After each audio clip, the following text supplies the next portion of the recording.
Jesus is not merely condemning corruption. He's grieving that worship had slowly become the fig tree, the temple, the teaching on prayer and forgiveness. All of that is connected. And it's not simply a story about judgment. It's revelation about blocked intimacy with God.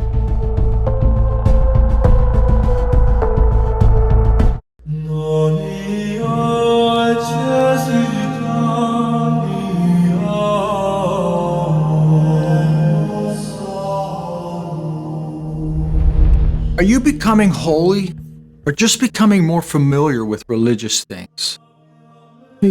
There's something deeply unsettling about today's gospel because Jesus doesn't confront obvious atheism or open rebellion. He confronts a fig tree covered in leaves. He confronts a temple full of religious activity. He confronts people who appear spiritually alive while something inside has quietly withered.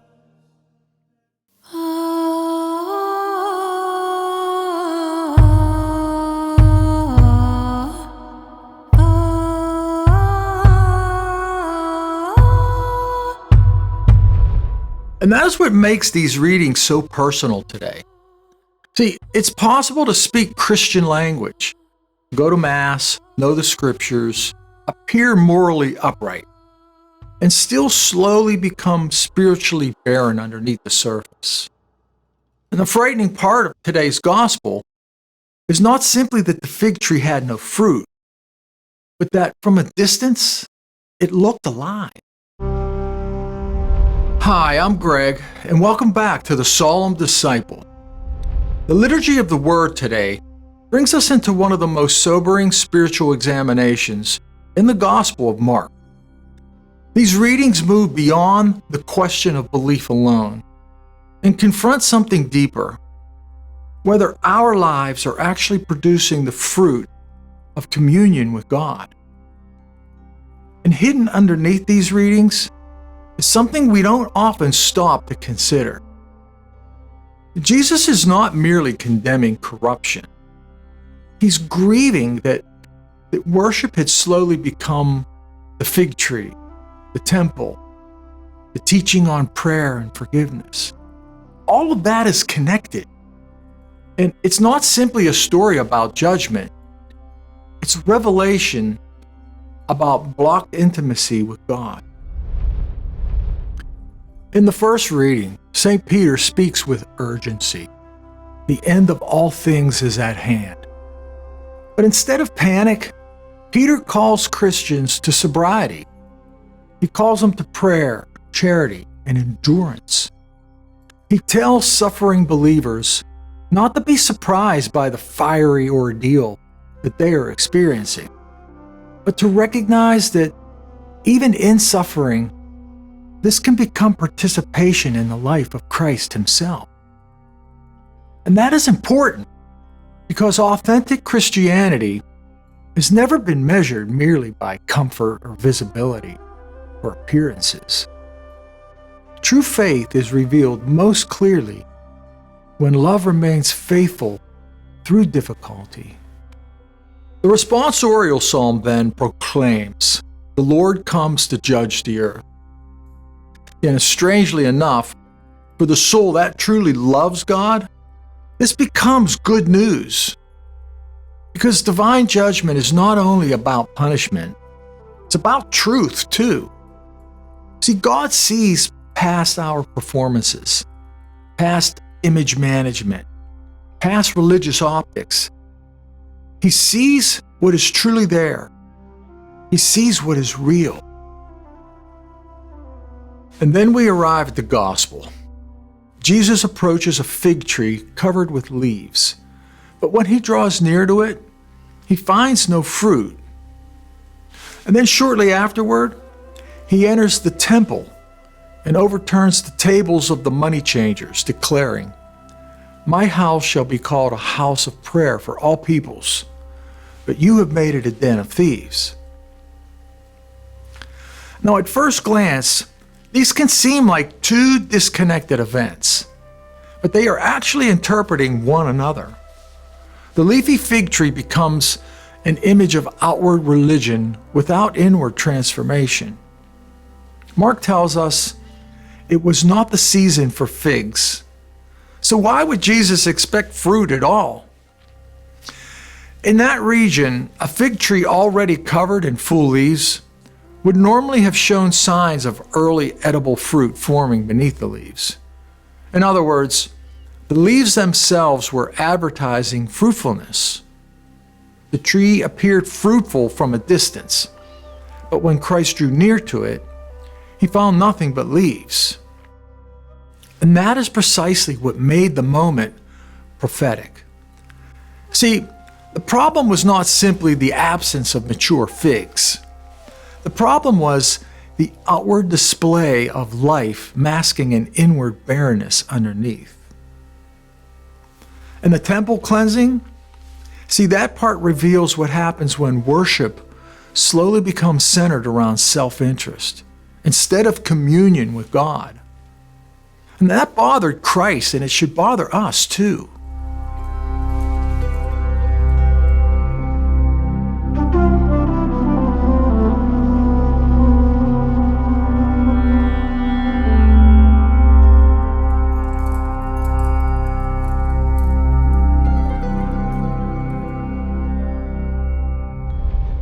Let's pause now and listen to Mark's gospel to place all of this into full context.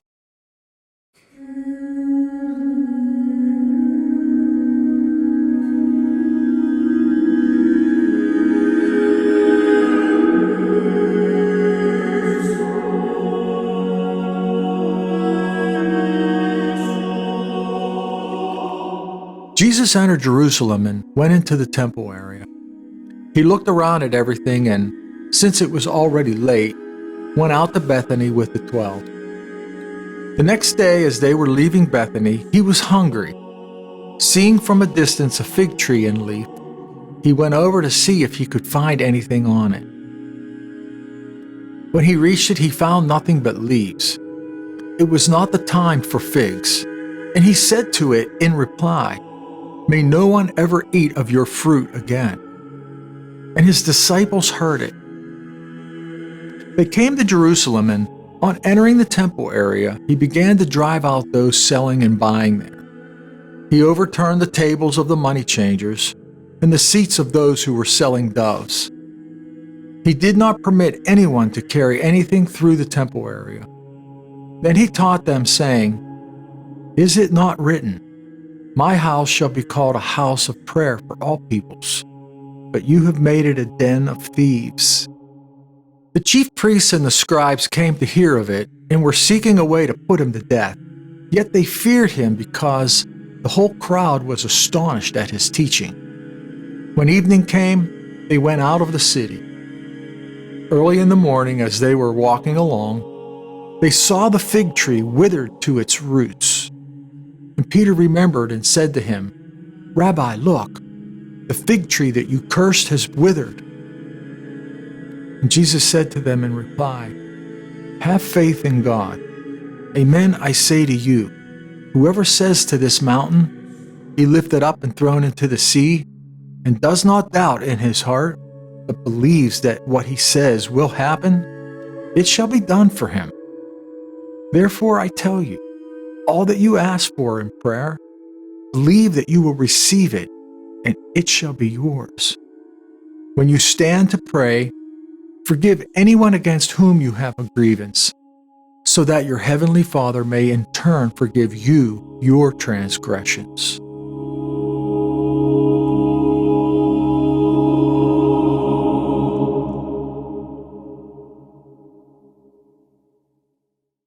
One of the deeper things happening in this gospel is that Jesus is exposing how easy it is for religious life to slowly drift away from intimacy with God and into a kind of spiritual maintenance mode. And the temple still had sacrifices, the rituals were still happening, the structure remained intact, crowds were still gathering, but prayer had been displaced. And that may be one of the most frightening spiritual possibilities for any of us today. Not that we abandon religion entirely, but that we slowly replace living communion with God with religious familiarity. See, we can begin to substitute appearance for surrender, information for transformation, activity for intimacy. And over time, the soul can become crowded with spiritual noise while remaining internally distant from God. What is especially striking is that Jesus' response is not cold indifference. Call it holy grief. The cleansing of the temple is not Jesus losing control emotionally. It is the passionate love of God confronting everything that prevents communion between himself and his people. And that changes how we hear this gospel. Because Jesus is not cleansing the temple merely to condemn it. He's cleansing it because it was meant to become a place where heaven and earth meet. And now comes the part that we often overlook. After the fig tree withers, Jesus immediately begins teaching about faith, prayer, and forgiveness. This connection matters. Faithfulness is not produced through religious performance. It flows from union with God. And one of the greatest obstacles to that union is an unforgiving heart. Listen carefully to what Jesus says. When you stand to pray, forgive anyone against whom you have a grievance. Why? Because resentment hardens the interior life. Bitterness slowly closes out the soul. Unforgiveness suffocates your prayer from the inside out. A soul can look outwardly religious while internally remaining trapped in hidden anger, pride, self-protection, comparison, resentment. And eventually, like the fig tree, there may still be leaves, but very little fruit.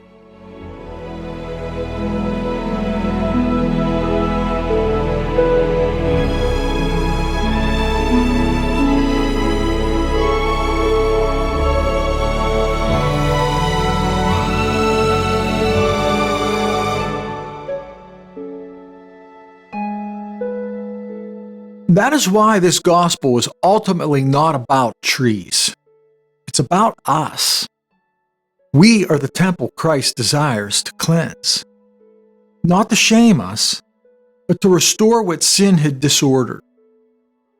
And maybe this is the deeper invitation hidden underneath these readings today. Jesus isn't asking whether your life appears religious. He's asking whether your heart is becoming available to God. See, holiness is not theatrics.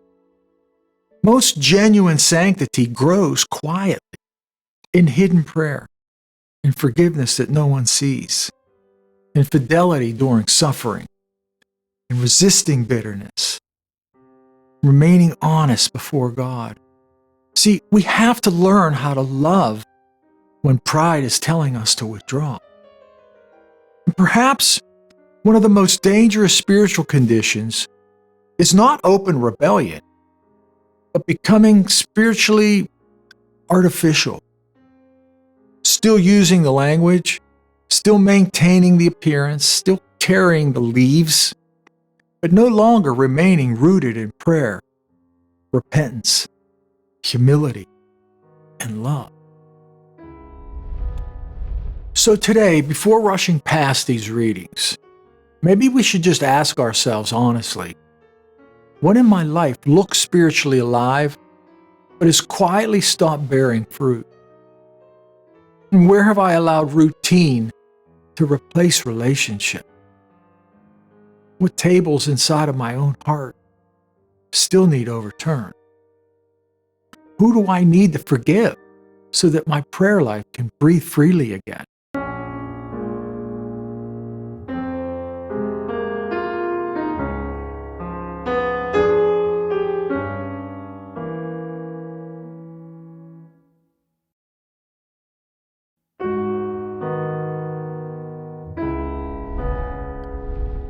Christ doesn't cleanse the temple to destroy it.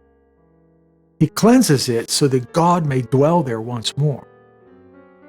And maybe the real warning of this gospel is not that God sees our weakness, but that we can spend years protecting appearances while neglecting the soul itself. But the beautiful part of the gospel is, as long as we are willing to let Christ enter the temple again, it's never too late for new fruit to grow.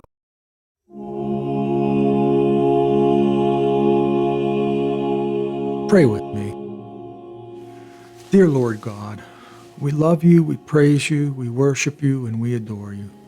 And we glorify your name, Lord. Thank you for not abandoning us to empty religions or outward appearances. Lord Jesus, cleanse the temple of our hearts. Remove whatever blocks authentic prayer and true communion with you. Tear down every hidden barrier of pride, resentment, and spiritual distraction that keeps us from remaining close to your holy presence. And teach us to forgive freely.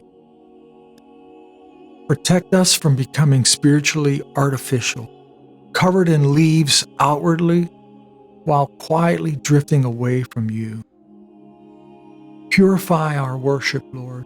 Renew our hearts, and make our lives fruitful again for your kingdom.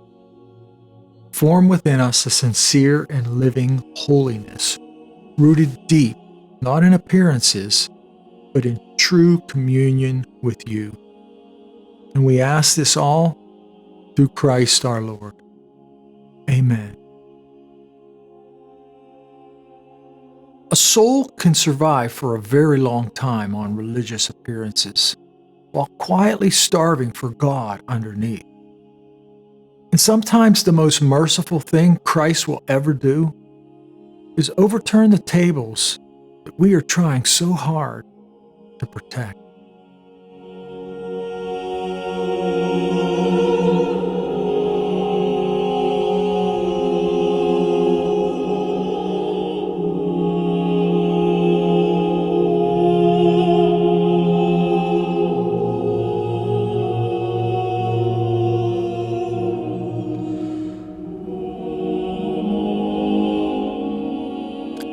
I'm Greg, and this is the Solemn Disciple.